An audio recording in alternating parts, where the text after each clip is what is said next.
It was Bob Marley who once said, "Life is one big road with lots of signs." Well, here in Squamish, we have a lot of signs, and no shortage of creativity. So this street here is called Brothers Place. Here we are at Rum and Egg Drive, and as far as I can tell, it's a reflection of early 1970s cultural excess, if you like. And it looks like this new street is going to be called Aristotle. Aristotle founded the first university, the Lyceum. Our university? Quest. As a longtime Squamite and director of one of the city's heritage societies, Eric Anderson knows his signs. I'm enough of an old-timer to know how some of these neighborhoods were developed and who is behind them. For him, the best part of these neighborhood crossings is the stories behind them. Street signs are a record of community history and who's been here.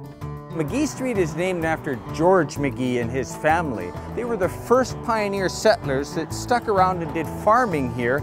It's easy to say this hobby historian knows the city inside out, but turns out there's one sign that continues to stop him in his tracks. Well, this one stumps me.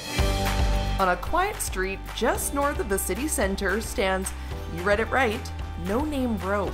No Name Road is a mystery. I asked the mayor back in the 1980s, and he thinks he can remember that's when it became official. Maybe he had something to do with it. Turns out neighbors too have no explanation for No Name Road. Unfortunately, I don't know any of the history of No Name Road. I think they just ran out of names. It's time for Shaw TV to step up. Here at Squamish's City Hall, they keep a record of the city's street names.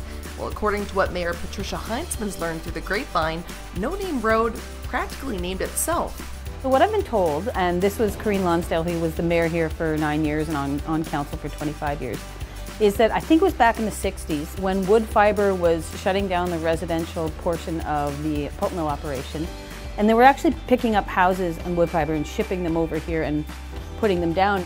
When they were delivering these houses, they were like, what road should we bring it to? They said, well, just go to the road with no name, and that's where the houses are to be delivered. So the No Name Road just stuck. While this road may have a cool story behind it, turns out not everyone is in favor of the name. According to city documents, in 1971, there was a debate where residents wanted to change the name to Armstrong Road. However, that debate was quickly dissolved due to not enough people in support. So you think that's the end of the story, right? Well, wrong. Turns out in 2003, a whole new fight began to change this road's name for good. Fairly new residents were having trouble getting deliveries. So they came to council of the day and said, hey, can we change the name? And council of the day said, well, go and get support through a petition or something like that. So they initiated a petition. They were going to change it to Blair Crescent, and they went around and canvassed the neighborhood, and everybody in the neighborhood wanted to keep it. Bruce's name ended up being one of a dozen signatures neighbors signed in a counter petition to keep the name the same.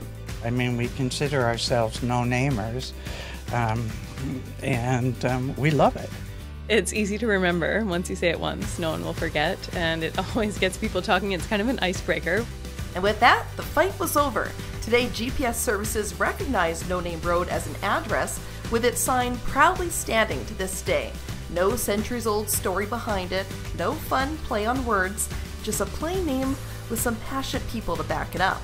And according to this historian, that's a story in itself.